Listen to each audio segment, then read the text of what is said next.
ဒီလူငယ်တွေကဟိုတင်တန်းတက်ချင်တယ်တင်တန်းတက်ချင်တယ်ဘယ်လိုမျိုးဟိုတင်တန်းတွေကိုတက်တင်လဲပြီးသွားလို့ရှိရင်ဘယ်မှာဟိုဒါမှမဟုတ်တချို့တွေကြားလို့ရှိရင်ဗျာပတ်စံရှိတဲ့လူတွေလည်းရှိတယ်ပြီးမှ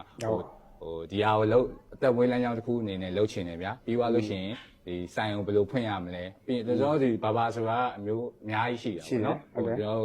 အောက်ဘက်နေဒီလိုရက်ွက်ထဲကဆိုင်တွေရှိတယ်ပြီးဟို luxury brand တွေဆိုင်တွေအလှဘောင်းစုံဟိုသူ့နယ်ပယ်လိုက်ပေါ့နော်အဲ့လိုမျိုးလူတွေတော့ဟိုဘယ်လိုမျိုးအကြံပေးခြင်းလဲပေါ့နော်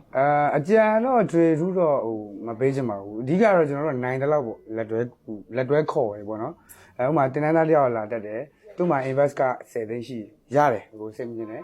invest နဲ့တူတဲ့တန်နဲ့ decoration နဲ့ service ရအောင်ကျွန်တော်ကူညီပေးမယ်ဒါပေမဲ့ပုံစံတော့တူမယ်ဟို branded နဲ့ brand outlet လောက်တော့ကွာမယ်ဒါပေမဲ့ quality ရတော့ခံစားရမယ်အဲ့တော့ဟို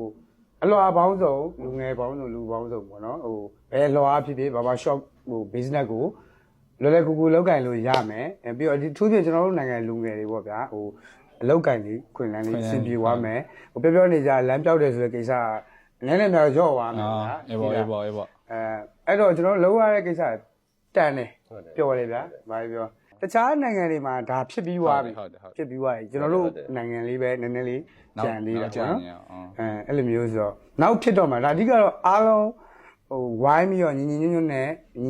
နဲ့စီစီလုံးလုံးဝိုင်းလုံးရင်ဖြစ်တယ်မင်းကတော့ဟိုဘာမလို့တူမလို့မင်းကဟိုမဟုတ်ကျွန်တော်တို့ဒီအားလုံးဒီ we are the one baba အတူလက်တွဲပြီးလုပ်ရင်ဖြစ်တယ် high class ပဲဖြစ်ဖြစ် middle class ပဲဖြစ်ဖြစ် lower class ပဲဖြစ်ဖြစ်အကုန်တော့သူ့လွန်နေသူ့ကဏ္ဍဒီကောင်းကောင်းလေးညီညွတ်လေး move line ရွေးတယ်ကိုက